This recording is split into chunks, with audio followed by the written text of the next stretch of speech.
Halo teman-teman, dimanapun kalian berada, di video kali ini kita akan membahas manhwa terbaru yang akan bercerita tentang kiamat zaman es yang sangat mengerikan. Ada seorang pria yang dikhianati dan dibunuh oleh kekasih rahasianya, alias selingkuhan dari kekasihnya itu. Namun dia kemudian terlahir kembali dan memperoleh kemampuan magis. Dia tiba-tiba dapat merubah sesuatu menjadi tanaman. Yang mengejutkannya adalah kemampuan ini bisa digunakan dengan cara yang sangat baik. Ketika krisis tengah melanda para umat manusia, dia ingin tetap hidup dan dia pun sangat bertahan dalam kehidupan ini. Gimanakah kisah lengkapnya? Langsung saja kita masuk ke ceritanya.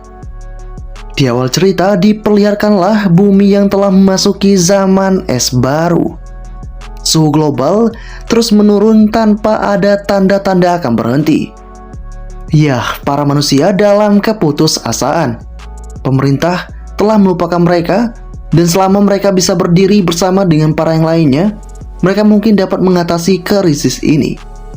Namun semua itu tidak sejalan dengan apa yang dikatakan, termasuk dengan apa yang terjadi pada seorang reporter ketika dia tengah membawakan berita acara. Dia tiba-tiba tewas mengenaskan. Dan dengan kondisi yang ada, sinyal juga mulai terputus sedemikian rupa. Kemudian kita pun diperlihatkan dengan kediaman dari seorang pria bernama Han Feng. Di sana terdapat banyak sekali makanan yang ditimbun oleh Han Feng. Seakan-akan Han Feng cukup terampil dalam melakukan ini. Kemudian Han Feng mendapatkan panggilan dari luar, sehingga membuatnya pun memutuskan untuk keluar. Ketika dia mencoba untuk membuka pintunya, dia pun tahu jika itu merupakan seorang gadis yang sangat dekat dengan dirinya. Gadis ini bernama Hyuna. Dan dengan pertemuan yang sedang terjadi, sosok dari Han Feng mengatakan, "Hyuna, apa yang kau lakukan di sini?" Ya, Hyuna diajak masuk ke dalam oleh si Han Feng. Tapi ketika akan bergegas masuk, tiba-tiba Hyuna lantas langsung melakukan sesuatu yang tak diduga di wajahnya Han Feng itu, sehingga membuat Han Feng tampak terkejut. Kisah romantis ini benar-benar membuat keduanya terpacu dalam melodi cinta. Keduanya menikmati akan sebuah hubungan spesial di antara mereka. Dan setelah itu terjadi, Han Feng kemudian mengatakan, "Kau Hyuna, kenapa menciumku dengan begitu kencangnya? Apa yang tengah merasukimu itu?" Di sini Hyuna mengatakan, "Aku menyadari kaulah orang yang benar-benar aku cintai, Han Feng. Kaulah yang seharusnya bersamaku. Dibutuhkan krisis untuk melihat sifat asli seseorang, untuk melihat siapakah yang benar-benar peduli. Ya, dan saat ini apapun yang terjadi, kau selalu berada di sampingku, dan aku juga akan melakukan hal yang sama untukmu. Kalau kau tak percaya, silakan rasakan detak jantungku ini. Aku bahkan bersedia melakukan apapun denganmu sekarang ini." Han Feng pun cukup terdiam sekaligus tercengang mendengar hal itu. Dia pun kini semakin dekat dengan tubuhnya Hyuna, sehingga membuatnya pun tampak sangat gemetaran. Kini dengan apa yang sedang terjadi, Han Feng mengatakan, "Hyuna, kau tak tahu betapa berartinya kata-katamu bagiku saat ini." Ketika ini terjadi, Hyuna mengatakan, "Cukup, jangan katakan apapun lagi. Tutup saja matamu untukku. Kau harus lakukan itu." Han Feng bergegas untuk melakukannya.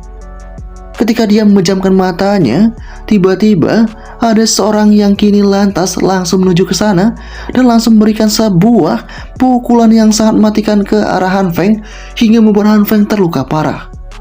Dan dengan kondisi ini membuat Hyuna cukup tampak terkejut. Dia kini mengatakan kepada selingkuhannya itu, "Kau ini benar-benar telah membunuh si Han Feng." Di sana selingkuhan mengatakan, "Jangan coba-coba berpura-pura tak bersalah. Kau tahu dia memang harus mati. Kau telah merencanakan hal itu. Dunia ini sudah lama jadi seperti neraka. Berkurangnya satu orang tidak akan mengubah apapun. Mari kita lihat apa yang ditimbun oleh orang bodoh ini. Jika kita memanfaatkan ini dengan baik, kita mungkin akan bertahan sampai seseorang akan menyelamatkan kita." Ya, saat ini Han Feng benar-benar dalam keadaan yang sangat terluka parah. Dia mencoba untuk menggerakkan dirinya namun dia cukup gagal. Han Feng pun tahu jika pada saat ini tubuhnya mungkin sekarat dan seperti inilah rasanya kematian. Dia pun hanya bisa menyaksikan dari kedipan matanya jika kedua iblis itu tengah bermesraan. Ya, keduanya benar-benar memadu kasih di hadapan sosoknya Han Feng itu. Bahkan sang pria mengatakan, "Kau ini benar-benar gadis yang nakal. Aku harus memberimu penghargaan atas penampilan yang kau lakukan pada Han Feng tadi." Di sana Han Feng pun hanya bisa mengatakan, ini semua salah wanita berhati dingin itu. Jika ada kehidupan berikutnya, aku akan berhenti hidup sebagai budak cinta. Tak lama setelah itu, tiba-tiba ada cahaya yang begitu hangat yang lantas menghampiri akan sosoknya Han Feng. Han Feng kini malah mengatakan jika ini kemungkinan jalan menuju ke surga. Tapi tangannya seakan-akan mengalami fluktuasi energi yang sangat aneh sehingga dia pun kini sadar akan hal itu. Pelan-pelan tubuhnya pun mulai merasakan hal yang sama sehingga tak lama setelah itu si Han Feng pun kembali terbangun. Han Feng pun kini hanya bisa untuk berkata, "Di manakah aku pada saat ini?" Ya, dia pun seakan-akan baru bangun dari mimpi yang sangat panjang sekali. Singkatnya 30 menit kemudian, pada saat ini Han Feng juga sadar jika ada cahaya yang begitu hangat sekali. Han Feng pun kini mengatakan, "Kupikir aku takkan pernah merasakan kehangatan lagi." Kemudian Han Feng juga tahu jika dia telah memeriksa tanggal yang ada dan hari ini adalah tanggal 28 Juni. Bencana es sendiri dimulai pada tanggal 15 Juli. Saat ini dia seharusnya sudah mati, tapi dia malah kembali ke waktu setengah bulan sebelum bencana besar terjadi, yang itu artinya Han Feng seakan-akan seperti terlahir kembali. Tapi ada sesuatu yang berbeda kali ini. Sesuatu yang aneh sedang terjadi, di mana semenjak Han Feng terbangun, cahaya merah ini sudah ada di sekitaran tangan kanannya sepanjang waktu. Meski begitu, Han Feng juga tahu jika ini tidak terasa sakit ataupun semacamnya, malahan terasa sangat hangat. Cahaya seperti ini adalah cahaya yang sangat aneh. Han Feng pun kemudian juga tahu jika saat ini cahaya itu berubah menjadi kehijauan. Han Feng semakin bingung dengan apa yang sedang terjadi itu. Dan tiba-tiba cahaya pun semakin membesar, yang itu lantas membuat si Han Feng semakin terkejut. Han Feng pun mencoba untuk menormalkan ini kembali namun dia gagal. Dia kemudian tampak kelelahan. Kemudian Han Feng pun mengatakan, "Pancaran cahaya membancar dari tanganku. Bagaimana saya bisa membenarkan hal ini?" Tak lama kemudian cahaya pun semakin menyusut. Han Feng hanya bisa berkata dalam hatinya, "Cahaya hijau ini sangat tak menentu, menyusut dan membesar, sama sekali tidak seperti cahaya merah." Han Feng kemudian mencoba untuk duduk. Dia kemudian semakin merasa sangat lelah. Dia pun sadar jika mungkin ini karena cahaya hijau yang ada di tangannya. Han Feng semakin mencoba untuk melakukan sesuatu. Dia pun sadar cahaya ini adalah cahaya yang belum tahu apa maksud dan tujuan. Meski demikian, Han Feng pun akhirnya menyadari jika ini mungkin seperti cerita yang pernah dia baca. Dia sadar jika protagonis selalu terlahir kembali dengan kekuatan yang menakjubkan semacam ini. Han Feng pun kini mulai menggenggam sebuah senjata, namun tidak ada reaksi sama sekali. Han Feng semakin bingung.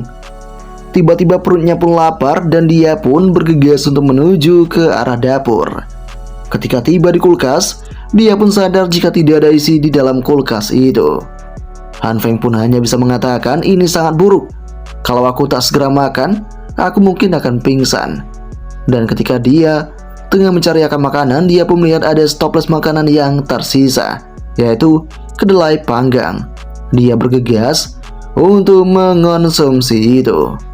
Dia pun kemudian mencoba memasukkan kedelai dengan tangan kanannya, dan seketika saja sebuah keadaan aneh terjadi di sana. Yah, sayuran kini lantas langsung masuk ke dalam mulutnya. Seakan-akan kedelai tadi berubah menjadi sesuatu yang berbeda seperti tanaman. Dengan kondisi yang sedang terjadi membuat si Han Feng pun tahu jika ini merupakan batang kedelai. Dia pun saat ini juga kembali normal, tangannya sudah kembali seperti sedia kala dan dia tidak merasakan lelah lagi. Han Feng pun kini menyadari jika mungkin kemampuannya itu berhubungan dengan kemampuan pertukaran pertumbuhan. Han Feng pun tahu jika yang dipegangnya merupakan kecambah. Dia pun sadar jika inilah kekuatan dirinya. Sungguh penemuan yang luar biasa. Han Feng akan bergegas mempelajari ini lebih detail. Tapi saat ini ada masalah yang lebih besar yang harus diselesaikan oleh si Han Feng, di mana Han Feng perlu menimbun persediaan sebelum bencana dimulai nanti. Waktu kian berlalu, burung pun mulai berkicauan, seakan-akan memanggil umat-umat manusia untuk terus bersemangat. Dan di keramaian terlihatlah banyak orang yang sedang melakukan aktivitas mereka masing-masing. Di sana juga terdapat sosoknya si Han Feng. Han Feng berkata, "Oke, jadi biarkan aku meluruskan semua ini. Pertama, ada cahaya merah di sekitar tanganku. Lalu itu berubah menjadi hijau. Cahaya hijau menyusut dan membesar, membuat detak jantungku jadi lebih cepat dan merasa sangat lelah. Lalu aku menyentuh kedelai dengan tanganku yang bercahaya, dan kedelai itu menjadi kecambah." Si Han Feng pun sangat bingung tentang apa maksud dari kekuatannya ini. Tak berselang lama kemudian Han Feng bertemu dengan seorang wanita yang tak lain dan tak bukan adalah Hyuna. Di sana Hyuna mengatakan kepada si Han Feng, "Han Feng, kebetulan sekali. Apakah kau mau belanja juga?" Ini seakan-akan seperti takdir. Berpapasan denganmu seperti ini sangat membuatku nyaman. Melihat adanya kedatangan Hyuna membuat si Han Feng tampak sangat terkejut. Ya, Han Feng pun tahu jika Hyuna merupakan dewi impiannya selama 3 tahun yang panjang. Han Feng telah melakukan segalanya untuk membuat si Hyuna tampak bahagia. Bahkan meskipun si Han Feng tahu jika dia bukanlah siapa-siapa, namun dia tak pernah menyangka dan tak pernah membayangkan pada akhirnya dia akan terbunuh oleh sosok yang bernama Hyuna, si gadis menawan ini. Di sana, si Han Feng semakin kesal, namun dia mencoba untuk tenang karena sekarang bukan waktunya untuk balas dendam. Dia harus mengamankan persediaan terlebih dahulu dan akan memberikan pelajaran yang berarti kepada gadis ini ketika kiamat nanti tiba. Kemudian Hyuna mulai menyapa Han Feng. Di sana dia mengatakan, "Han Feng, kenapa kau melamun? Aku sudah memanggil namamu dari tadi." Han Feng yang mendengar hal itu kemudian mengatakan, "Maaf, kau terlihat sangat cantik hari ini, Hyuna. Aku jadi sedikit melamun barusan." Dengan kondisi yang ada, membuat Hyuna mengatakan, "Hentikan. Sejak kapan kau jago gombal seperti ini?" Di tengah kondisi ini, Hyuna kemudian kembali berkata kepada si Han Feng, "Karena kita sudah bertemu begini, bagaimana kalau kita belanja bersamaan?" Namun, secara tidak diduga Han Feng bergegas menolak hal itu, dan dia mencoba menjauh pergi dari sana. Dan dengan kondisi ini membuat Hyuna pun tampak terkejut dan tidak menyangka. Kemudian ketika melangkah, Han Feng pun berkata dalam hatinya, "Usaha yang dilakukan gadis ini cukup bagus. Mau memanfaatkanku sebagai ATM pribadinya lagi. Tapi kali ini aku tak sebodoh itu." Yah, kini sebuah pusat perbelanjaan pun diperlihatkan kepada kita. Di sana, ini merupakan Waldemar di kota A, supermarket terbesar dan terlengkap di wilayah timur. Dan tentu saja, ketika zaman es melanda, tempat ini habis dalam semalam. Tak ada yang pernah tahu siapa pelakunya. Saat ini si Han Feng sudah ada di sana. Han Feng perlu menimbun sebanyak yang dia bisa sebelum kiamat terjadi. Yah, di sana dituliskan banyak sekali panduan untuk bertahan hidup saat kiamat. Han Feng pun tahu jika yang terpenting adalah makanan, pakaian musim dingin, obat-obatan, kebutuhan harian, dan bahan bakar. Ada banyak hal yang harus dia persiapkan. Tapi saat ini dia punya masalah yang jauh lebih besar, di mana saldonya sudah semakin menipis. Han Feng pun pada saat ini bingung tentang apa yang harus dia lakukan. Dan tiba-tiba notifikasi ada di ponselnya. Dikatakan bahwa pinjaman stoples uang saat ini telah berhasil disetujui. Saat ini Han Feng memenuhi syarat untuk mendapatkan pinjaman hingga 168,800 ribu yuan. Untuk mengonfirmasi ini, silakan klik tautan berikut. Han Feng pun bergegas menerimanya. Ya, dengan kondisi ini membuat Han Feng tampak senang. Dia kemudian berkata dalam hatinya, ada banyak cara untuk mendapatkan pinjaman, dan lagian aku tak perlu membayarnya kembali setelah kiamat terjadi. Sementara itu di tempat yang berbeda, Hyuna pun tampak sangat kesal dan menendang sesuatu. Di sana dia pun berkata dalam hatinya, Han Feng itu cuma salah satu dari sekian banyak budak cintaku, tapi dia berani menolakku. Aku saat ini benar-benar kesal. Pecundang yang menyedihkan yang bahkan tak punya mobil sendiri, jangan harap aku akan bersikap baik padamu lagi. Ketika dia tengah mengatakan hal itu, tiba-tiba saja dia dikejutkan dengan kehadiran mobil di depannya. Dan tidak disangka, si pembawa mobil itu merupakan si Han Feng. Han Feng mulai menyapa si Hyuna. Hyuna pun benar-benar sangat terkejut dengan apa yang ada di hadapan matanya itu. Hyuna kemudian menanyakan, apakah ini mobilmu? Han Feng mengatakan jika benar, ini adalah mobil yang baru dia beli. Han Feng juga menambahkan, ayahku sangat sukses di Amerika Serikat dari segi bisnis, jadi dia mengirimku uang. Sebenarnya aku baru saja mengantarkannya ke bandara. Si Hyuna pun tampak semakin terdiam dan dia tidak bisa untuk berkata apapun lagi. Kemudian Hyuna mencoba untuk bersikap lemah lembut. Dia mengatakan kepada si Han Feng, jadi kau mengantar ayahmu ke bandara hari ini. Maaf, karena memintamu pergi belanja bersamaku tanpa tahu semua ini. Tadi kau sangat dingin.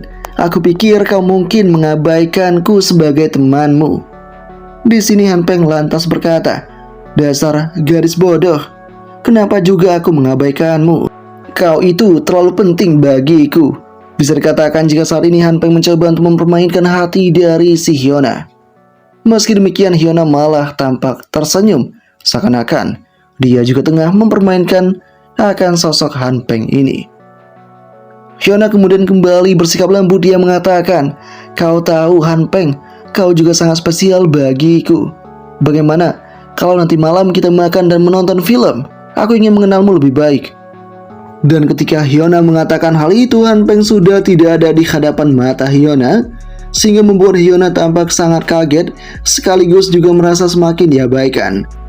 Di sana dengan lantangnya, si Han Feng mengatakan, aku saat ini masih harus mengurus semua hal yang sangat penting, jadi aku sangat sibuk. Hyuna pun tampak terdiam, tapi kemudian Hyuna juga menyadari jika pada saat ini Han Feng ini telah membeli begitu banyak barang. Dia menanyakan kenapa Han Feng membeli begitu banyak barang, namun Han Feng mengatakan jika tidak ada yang istimewa, hanya beberapa barang yang dia suka saja. Di sana Han Feng mengatakan jika dia juga punya hadiah untuk diberikan kepada si Hyuna.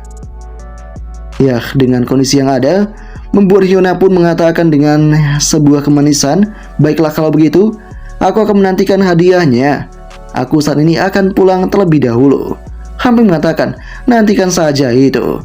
Di tengah kondisi ini, si gadis malah mengira jika Han Feng telah masuk dalam jebakan romantisnya. Namun bagi Han Feng pun mengatakan, aku tak boleh membiarkan dia tahu tentang persediaan kecilku. Dan lagi pula, hadiah yang akan kuberikan kepadanya adalah tiket untuk kematian di hari kiamat. Han Feng juga menegaskan dalam hatinya, kau tunggu saja. Begitu dunia berakhir, kau akan mendapatkan apa yang pantas untukmu, untuk kalian berdua, terutama pria yang membantumu itu. Sebenarnya aku malah mulai menantikan akan kiamat. Waktu pun kini kian berlalu dan tibalah di tanggal 29 Juni, sosok Han Feng tengah menyiapkan berbagai hal. Han Feng juga tahu jika di tanggal 15 Juli nanti, hari dimana semuanya akan dimulai. Hujan salju lebat, suhu akan anjlok hingga minus 20 derajat Celcius. Selama 1 bulan ke depan, suhu akan terus turun secara bertahap mencapai titik terendah minus 70 derajat Celcius. Dunia akan diselimuti es dan salju, sehingga mustahil untuk keluar rumah pada saat itu. Saat ini Han Feng tengah menyiapkan berbagai makanan yang diperlukan. Han Feng pun tahu jika ini sebabnya. Dia perlu menimbun persediaan makanan yang cukup banyak dan semuanya perlu dikemas serta disegel. Jangan sampai tetangga curiga jika Han Feng menimbun semua makanan. Saat ini Han Feng juga tahu jika persediaan sensitif harus dipindahkan olehnya sendiri di malam hari saat tidak ada orang di sekitaran. Setelah kiamat, jaringan listrik akan menjadi sangat tidak stabil. Disitulah peran bocah nakal ini, yaitu generator, ditambah bahan bakar yang cukup untuk membuatnya tetap beroperasi setidaknya selama 1 tahun. Ya, bahan yang diperlukan adalah bahan bakar, sehingga Han Feng menyiapkan itu dengan sangat baik. Kemudian Han Feng juga memodifikasi ruangan. Han Feng tahu, saat kiamat terjadi, sistem pemanas akan berhenti, jadi dia perlu memodifikasi rumahnya untuk pemanasan mandiri dan juga memperkuat pintu dan jendela selagi dia mengerjakan berbagai hal. Tak lama kemudian, sosok dari Han Feng juga perlu ruangan khusus untuk menyimpan berbagai persediaan yang penting. Dan singkatnya, ketika Han Feng selesai menyiapkan semuanya, sekarang sudah tanggal 14 Juli, tinggal 1 hari sebelum suhu benar-benar anjlok. Selanjutnya adalah waktunya untuk acara utama. Ya, Han Feng benar-benar percaya diri akan menaklukkan hari kiamat ini dengan baik. Kemudian Han Feng pun tahu jika untuk bertahan hidup dalam kiamat zaman es yang akan datang, dia tak bisa hanya mengandalkan persediaan yang dia kumpulkan, karena itu tidak akan cukup. Kekuatan untuk memanipulasi tanaman inilah yang akan dia harapkan. Kemudian Han Feng akan mengonsumsi semua kedelai yang ada di hadapannya, yang dimana dialah yang menumbuhkan ini sendiri menggunakan kemampuannya.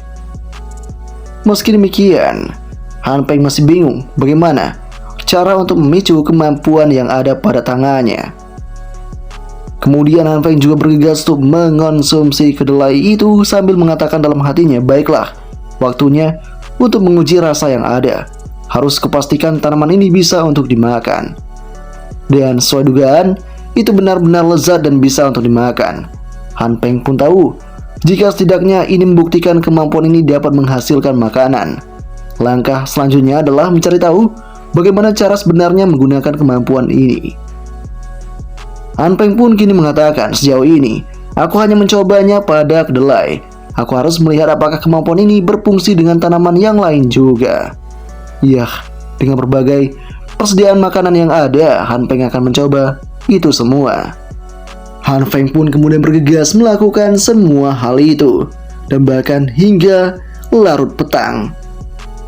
Di sana Han Feng tahu jika baru saja dia telah pingsan dan kepalanya saat ini terasa sangat sakit sekali. Yah, berbagai makanan kini berantakan di sekitarnya. Han Feng hanya bisa untuk berkata, kurasa kekuatan ini berdampak serius pada pikiran dan tubuhku.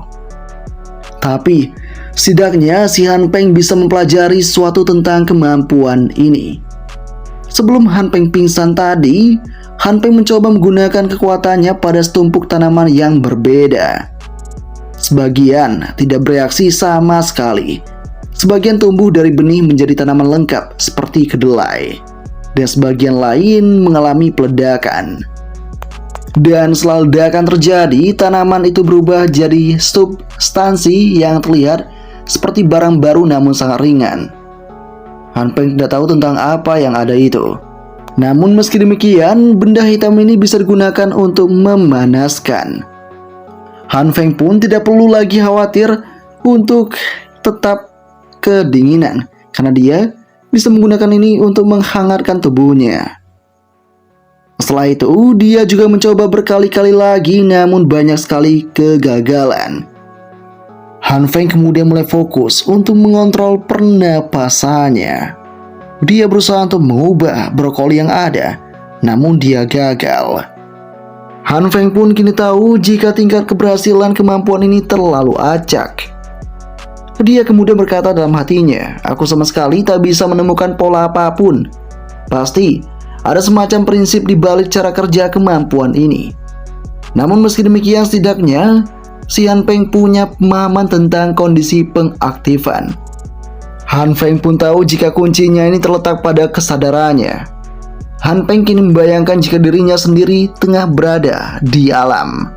Ya, dia mulai fokus untuk membuat tubuh dan pikirannya menjadi bagian dari alam. Sehingga dengan adanya hal itu, si Han Peng pun tahu jika saat ini kemampuannya terhubung dengan kesadaran.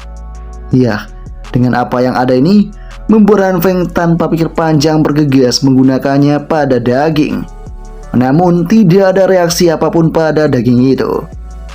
Han Peng pun kini menyadari jika mungkin kemampuan ini hanya akan berfungsi pada tanaman.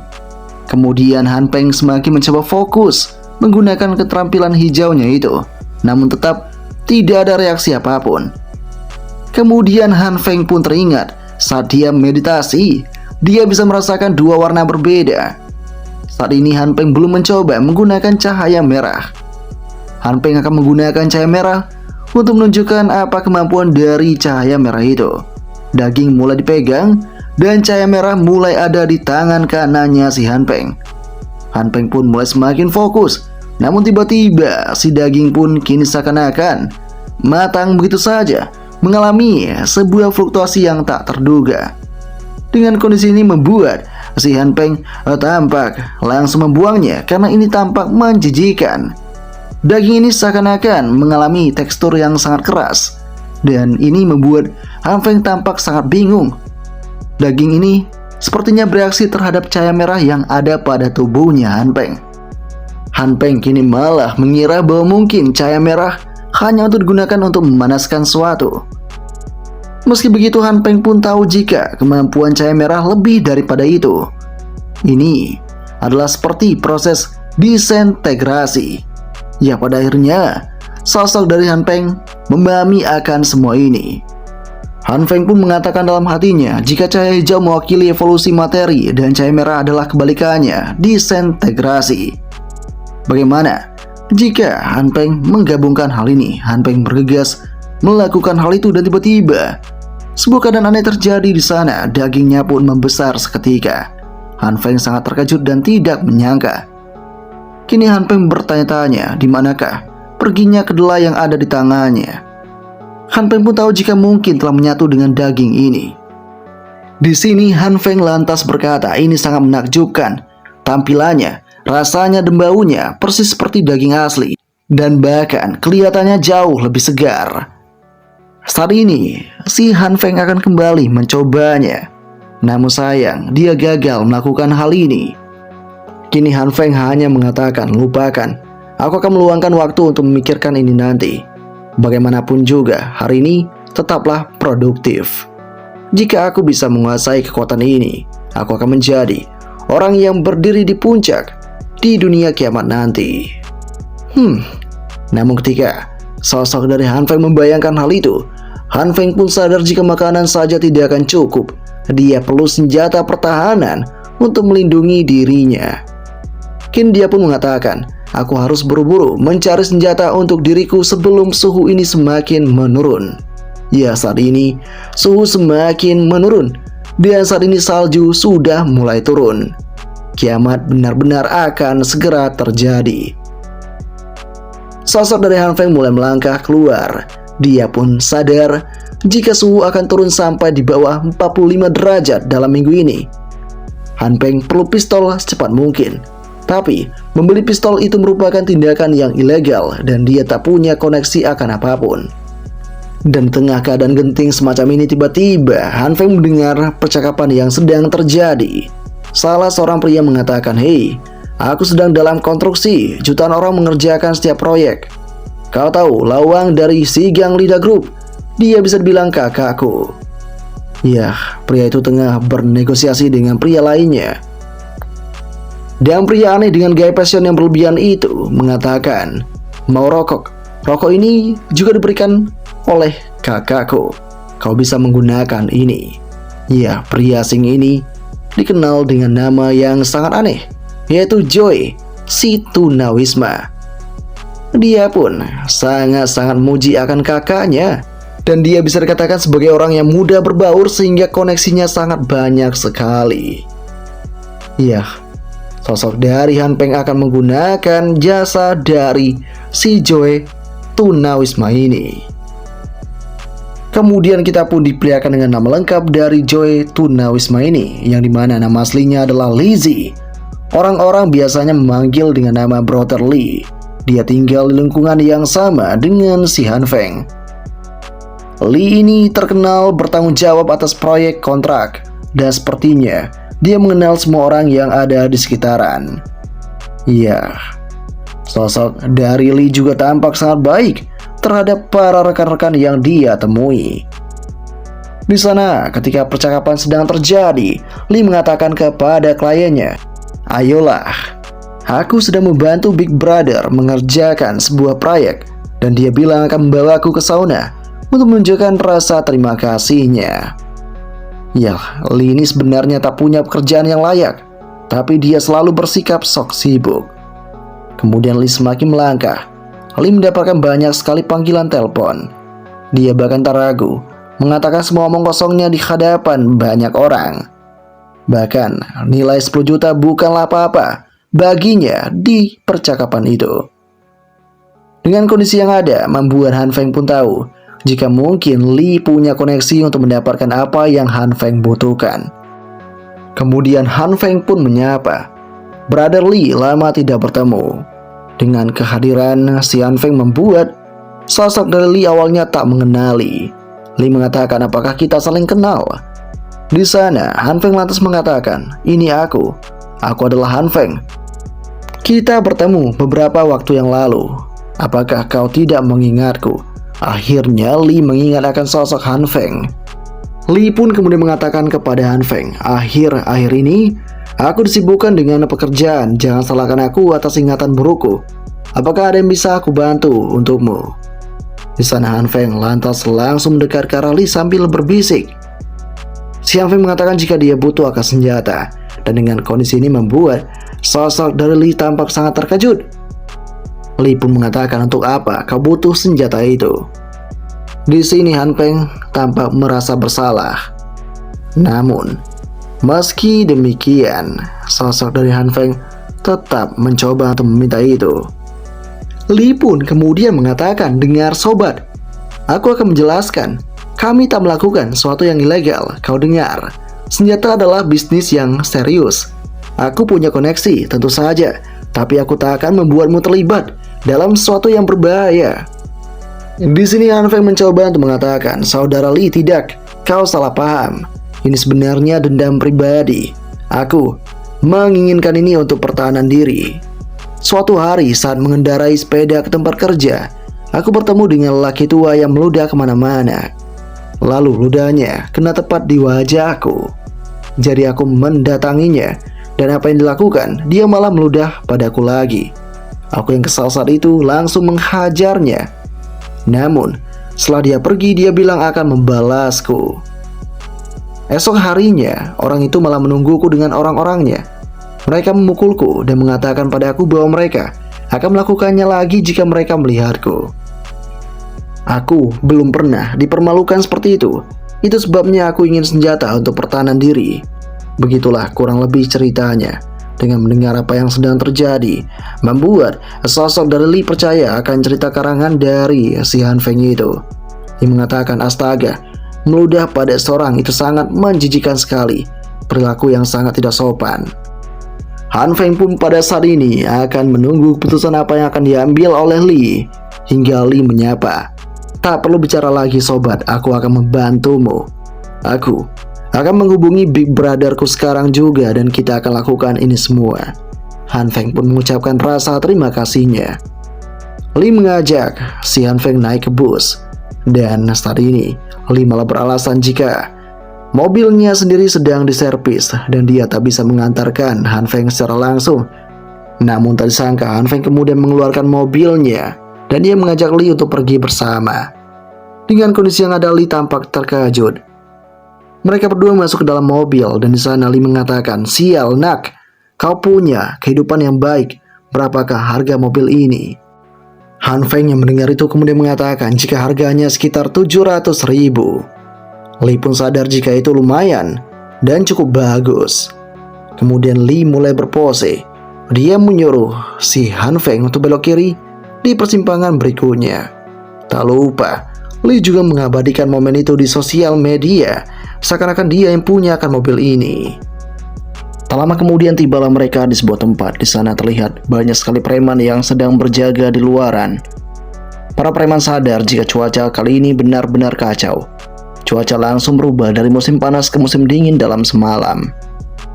Kemudian para preman sadar jika sosok dari si Lee telah datang. Para preman mengatakan ternyata Lauli apa yang membawanya ke sini. Di sana Lee pun mengatakan jika dia akan bertemu dengan bos Liu karena ada beberapa hal yang harus ditangani. Dengan kondisi yang ada, membuat para preman yang ada di sana pun sadar jika saat ini Lee tengah membawa mobil yang baru. Para preman mengira jika itu mobilnya Lee. Lee sangat membenarkan hal itu. Lee bahkan mengatakan jika dia membeli ini tidak mahal, hanya 700.000 saja. Dengan apa yang sedang terjadi, sosok dari Han Feng hanya bisa berkata dalam hatinya, mengatakan itu mobil sendiri di depan pemilik yang sebenarnya. Pria ini sungguh sangat tidak punya malu. Tak lama kemudian pertemuan terjadi antara Lee dengan bos. Bos Liu mengatakan, "Lee, apa yang kau lakukan di sini sampai selarut ini?" Lee yang mendengar itu mencoba menawarkan rokok kepada bos Liu, namun Liu mengatakan langsung saja ke intinya, "Aku sedang sibuk." Lee pun kemudian mengatakan, "Bos, adik kecil ini ingin beli sesuatu darimu. Dia ingin membeli pistol." Dengan mendengar hal itu membuat si Liu tampak terkejut. Di sana juga Han Feng mulai sedikit khawatir tentang keadaan dirinya. Kemudian bos Liu lantas bersuara, "Itu saja yang kau inginkan, senjata yang jelek itu. Aku pikir kau membawakanku sesuatu yang menarik." Di sana, tanpa pikir panjang lagi, Liu akan menjual pistol itu seharga 6.000. Dan dengan mengetahui adanya hal yang semacam ini, sosok dari Han Feng kemudian mencoba untuk mengatakan kepada bos Liu, "Sebenarnya, aku menginginkan sesuatu yang lebih panjang daripada pistol ini, yang bahkan punya skop untuk didapatkan." Dan dengan mendengar hal ini membuat bos Liu tampak terdiam. Han Feng juga kini semakin khawatir. Kemudian bos Liu mengatakan, "Jangan bilang kau sedang membicarakan tentang sniper rifle. Kau pikir tempat ini shopping mall, kau bisa mendapatkan apapun yang kau minta di sini. Kalau kau cuma ingin yang pendek, ambil atau pergi sekarang juga." Di sini Lee mencoba untuk menenangkan bosnya sambil mengatakan, "Tidak bos Liu, ada alasan untuk ini semua. Dengar, ini semua dimulai 5 tahun yang lalu di mana istrinya ketahuan akan sesuatu." Setelah mendengarkan semua cerita omong kosong dari Lee, membuat bos tampak terkejut. Dia pun juga kesal. Dia mengatakan benar-benar menjijikan. Sungguh sialan, 3 anaknya semuanya bukan anaknya. Ini benar-benar tak masuk akal. Bisa dikatakan karangan cerita dari sosoknya si Lee benar-benar luar biasa. Si Han Feng bahkan mengakui jika Lee benar-benar pandai untuk menerangkan aksi yang sangat-sangat aneh. Kemudian bos Liu mengatakan kepada si Han Feng, "Sniper rifle aku bisa memberikannya padamu, tapi mungkin butuh beberapa hari." Han Feng yang mendengarnya kini mengatakan terima kasih Big Brother Liu. Kemudian bos Liu mengatakan, "Qiangzi, aturlah. Mari lihat apakah kau bisa mendapatkan yang semi-auto." Qiangzi yang mendengar itu kemudian mengatakan, "Baiklah pak, kalau begitu aku juga akan menyiapkan amunisinya." Kini Lee pun mengatakan kepada Han Feng, "Lihat, sudah aku bilang, semuanya akan selesai dalam beberapa menit." Tak lama kemudian, sosok dari Han Feng juga diberikan pistol yang ada sebagai hadiah alias bonus. Han Feng bergegas untuk menerima hal itu. Kemudian dengan kondisi yang ada, Han Feng mengatakan kepada Brother Liu, "Seorang temanku, dia bekerja di pemerintahan. Dia memberitahuku dikarenakan cuaca yang tidak normal, mereka akan segera membatasi pembelian persediaan. Sebaiknya menimbun persediaan sebelum itu terjadi." Bos Liu tampak paham akan hal itu. Dan dengan begini, bos Liu mengatakan kepada si Han Feng, "Baiklah, aku mengerti." Kemudian, sosok dari Han Feng bergegas pergi dari sana. Dan ketika perjalanan pulang, perbincangan terjadi antara si Han Feng dengan si Lee. Di sana, Lee mengatakan, "Lihatlah, bukankah aku menangani ini semua dengan baik untukmu? Dan semuanya berjalan dengan lancar. Suasana Big Brotherku sedang bagus hari ini. Bahkan, jika aku meminta meriam adanya, mungkin dia akan bilang iya. Di sini Han Feng mengatakan, terima kasih Brother Lee. Aku akan memberikanmu rokok di perjalanan pulang. Dengan begini membuat Lee mengatakan, rokok, jangan bodoh sobat. Aku melakukan ini karena aku suka membantu orang-orang, kau tahu akan hal itu. Tapi, kalau kau memaksa, berikanlah aku merek lain yang tidak membuatku batuk-batuk. Lee di sana juga menambahkan, setelah aku dibayar untuk proyek itu, aku akan mengajakmu ke sauna. Kemudian, sosok dari si Han Feng tak memperdulikan itu. Han Feng mulai berkata dalam hatinya, persediaan senjata. Aku sudah siap untuk hari-hari kiamat. Setidaknya waktunya untuk fokus mempelajari kemampuanku. Jika aku bisa menyelesaikan masalah makanan sepenuhnya, peluangku untuk bertahan hidup akan meroket. Tak lama kemudian tiba-tiba sosok dari Han Feng pun akan segera terjatuh. Dan dengan begini, tiba-tiba saja dia pun terjatuh dan kakinya pun kini mengalami sebuah kelukaan. Dengan kondisi yang ada, Han Feng pun sadar jika kakinya dirasakan telah patah.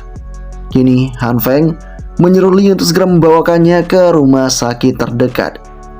Dengan apa yang sedang terjadi, Lee kemudian mengatakan, soal ini sebenarnya aku tak punya SIM. Aku tak bisa untuk menyetir tanpa adanya SIM. Dan dengan kondisi ini, Lee pun kemudian bergegas membantu si Han Feng untuk berdiri dan mencari taksi yang ada. Sementara itu di tempat yang berbeda, kita pun diperlihatkan dengan kantor di rumah sakit. Di sana terdapat seorang wanita yang kini sadar jika hujan saljunya semakin besar. Dia kemudian mendapatkan sebuah panggilan telepon. Kepala perawat, tolong datang ke aula, kami kekurangan staf. Si gadis pun bergegas untuk menuju ke sana. Kemudian kita kembali diperlihatkan dengan Han Feng yang kini sudah tiba di rumah sakit dan berhasil untuk diperiksa. Di sana, sosok dari Han Feng akan mendapatkan obat yang telah ditetapkan. Namun meski seperti itu, Han Feng harus menunggu obat itu tiba terlebih dahulu. Di sana juga, Lee pamit kepada Han Feng. Lee mengatakan, kakakmu ini harus pergi karena punya banyak kesepakatan.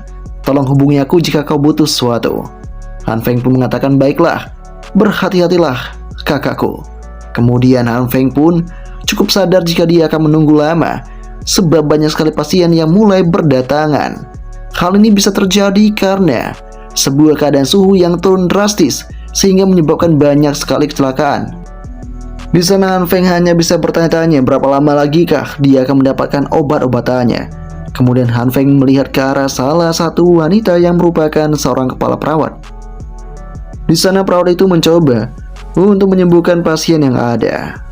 Yah, rekan dari kepala perawat mengatakan, kepala perawat Jin, kita sudah selesai membersihkan luka ini. Bisakah kita akan mengawali hal yang lain, alias mengobati pasien yang lain?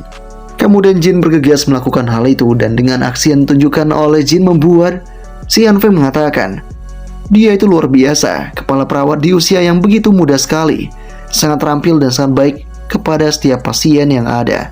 Namun dia cukup teledor dalam aksi yang ditunjukkan oleh tindakannya. Saat ini si Han Feng malah melihat ke arah yang tidak terduga. Kemudian juga di sampingnya Han Feng ada Pak Tua yang kini mengatakan jika dia butuh bantuan kepala perawat. Si Jin pun bergegas untuk mengunjungi si Pak Tua itu.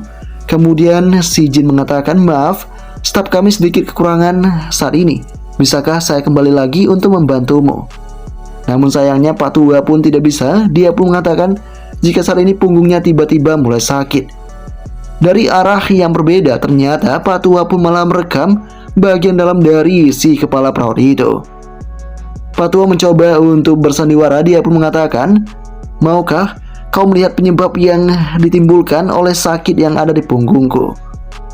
Jin yang mendengarnya kemudian mengatakan jika dia tidak bisa memeriksa itu secara langsung, namun yang jelas dia harus bisa menggunakan X-ray untuk memastikan ini semua. Tapi lagi dan lagi Pak Tua tetap memaksa. Dia pun bergegas untuk menarik tubuh dari si Jin sehingga kembali mendekat ke arah Pak Tua. Dengan apa yang terjadi ini membuat si Jin pun mulai tampak gelisah karena dia cukup merasakan kegelian sebab tangan dari Pak Tua pun semakin lama semakin menyambar ke arah titik yang tidak terduga. Dengan kondisi yang ada ini, tiba-tiba si Pak Tua pun mendapatkan sebuah pukulan hangat dari sosoknya Han Feng, sehingga Pak Tua itu pun terjatuh seketika. Dengan kondisi yang ada membuat si Jin pun cukup terkejut dengan apa yang sedang terjadi ini. Kemudian Han Feng mengatakan, "Maaf, saya pertama kali menggunakan alat itu untuk menjatuhkan Pak Tua." Kemudian si Han Feng bergegas untuk mengambil ponsel yang dimiliki oleh si Pak Tua, sehingga Pak Tua pun tampak sangat kesal. Dia mengatakan, "Jangan sentuh ponselku itu. Dasar anak nakal, berikan padaku sekarang juga." Namun sayangnya Han Feng tidak peduli akan hal itu. Han Feng kini mulai menatap tajam. Di sana dia pun melihat jika ada gambar yang tidak pantas yang diambil oleh sosoknya si Pak Tua. Kini Han Feng pun mengatakan, "Pak Tua, kenapa kau melakukan semua ini? Apakah kau tak takut dengan keamanan yang ada di sini? Aku bisa mengantarkanmu ke sel polisi karena kau telah melakukan hal yang tak pantas. Dan saat ini juga saya tidak akan mengembalikan si HP Anda ini, karena ini adalah sebuah bukti. Jika Anda berani melawan, Anda akan mendapatkan hukuman yang setimpal." Si Pak Tua pun tampak geram dengan keadaan yang sedang terjadi, dan dia pun kemudian memutuskan untuk pergi dari sana. Dengan kondisi yang ada, si Jin malah mengatakan, "Tunggu dulu. Bukankah dia bilang bahwa punggungnya sakit, tapi dia berlari cukup cepat?" Atas kondisi ini membuat Han Feng pun berkata, "Kenapa bisa ada orang sepolos gadis ini?"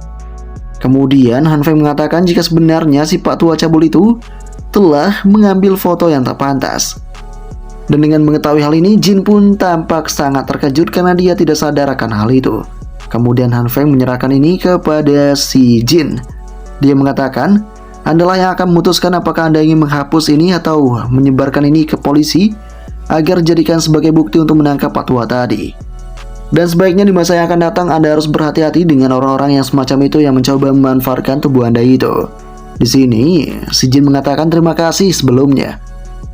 Dan saat kemudian akhirnya si Han Feng kembali sadar jika kakinya telah terluka, dan dia pun kini semakin merasakan kesakitan. Untungnya Jin cepat untuk melakukan pengobatan. Jin pun kini berhasil untuk melakukan itu sambil berkata, "Semua telah selesai, apakah sekarang tidak sakit lagi?" Han Feng mengatakan jika tidak sakit sama sekali. Kemudian Jin pun mengatakan jika seharusnya dialah yang telah berhutang budi pada sosoknya si Han Feng, karena Han Feng telah mengatakan tentang orang jahat yang telah mengacaukan hidupnya. Ya, mendengar hal itu membuat Han Feng mengatakan jika si gadis harus lebih sadar akan keadaan di lingkungan sekitar. Tapi lagi dan lagi, si polos ini malah tidak tahu tentang apa yang terjadi sebenarnya. Kemudian juga tiba-tiba ada rekan lain mengatakan, "Kepala perawat, kami butuh bantuanmu di sini." Jin pun bergegas meninggalkan akan sosok Han Feng itu sambil berkata, "Jangan lupa untuk kembali dalam seminggu lagi untuk memeriksa pergelangan kaki Anda." Dengan mendengar hal itu, membuat Han Feng pun sadar jika waktu 1 minggu adalah waktu yang sangat cepat berlalu, dan dia rasa dia tidak akan pernah melihat sosok Jin lagi ke depannya. Waktu pun kian berlalu dan di hari berikutnya, suhu global semakin dingin. Dengan kondisi yang ada, pembawa berita mengatakan, saat ini program telah semakin mendesak. Dalam 24 jam ke depan, semua wilayah di negara ini akan mengalami hujan salju lebat dan penurunan suhu yang tajam. Laporan dari kami, koresponden luar negeri menunjukkan bahwa suhu anjlok di seluruh dunia. Ada Dubai, Mesir, dan juga Amazon. Pakar kami bersama dengan spesialis dari 46 negara outwear bergegas ke PBB untuk membahas penyebab anomali cuaca ini. Para ahli mengatakan hawa dingin yang parah ini tidak akan bertahan lama, namun harap memperhatikan area peringatan bencana dan mengikuti pengaturan yang dibuat oleh pemerintah daerah. Harap tetap tenang, jangan percaya atau menyebarkan desas-desus, dan jangan menimbun persediaan. Bencana ini akan segera berlalu.